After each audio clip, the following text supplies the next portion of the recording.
ನಮಸ್ಕಾರ ಡಾಕ್ಟರ್ ಆಂಜನಪ್ಪ. ಎಲ್ಲ ಕನ್ನಡದ ಅಭಿಮಾನಿಗಳಿಗೆ ಒಂದು ಆಹ್ವಾನ ನನ್ನ ಕಡೆಯಿಂದ. ವಿಜಯ ಜ್ಯೋತಿ ಸಮೂಹ ಶಿಕ್ಷಣ ಸಂಸ್ಥೆ ಒಂದು ಅದ್ಭುತ ಕಾರ್ಯಕ್ರಮವನ್ನು ಮಾಡ್ತಾ ಇದೆ. ವಿಜಯ ಜ್ಯೋತಿ ಗಾನ ವೈಭವ ಎಂಬ ಕಾರ್ಯಕ್ರಮವನ್ನು ಇದೇ 18ನೇ ತಾರೀಕು ಸಂಜೆ 5 ಗಂಟೆಗೆ ಈ ಕಾರ್ಯಕ್ರಮದಲ್ಲಿ 1166 ಮಕ್ಕಳು ಮತ್ತು ಶಿಕ್ಷಕರು ಸೇರಿ ಈ ಒಂದು ಅದ್ಭುತ ಗಾಯನ ಕಾರ್ಯಕ್ರಮವನ್ನು ನಡೆಸಿಕೊಡ್ತಾ ಇದ್ದಾರೆ. ಇದು ಒಂದು ವರ್ಲ್ಡ್ ರೆಕಾರ್ಡ್ ಆಗೋದ್ರಲ್ಲಿದೆ. ಏಷ್ಯನ್ ಬುಕ್ ಆಫ್ ರೆಕಾರ್ಡ್ಸ್ಗೂ ಕೂಡ ಹೋಗ್ತಾ ಇದೆ. ನಾನು ನಿಮ್ಮ ಪ್ರೀತಿಯ ಡಾಕ್ಟರ್ ಆಂಜನಪ್ಪ, ಕನ್ನಡದ ಹೆಮ್ಮೆಯ ವೈದ್ಯ. ನಾನು ಕೂಡ ಇದರಲ್ಲಿ ಭಾಗವಹಿಸ್ತಿದ್ದೀನಿ.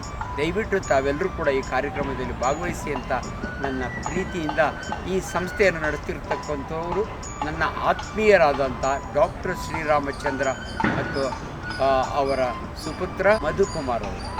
ದಯವಿಟ್ಟು ತಾವೆಲ್ಲರೂ ಈ ಕಾರ್ಯಕ್ರಮದಲ್ಲಿ ಭಾಗವಹಿಸಿ.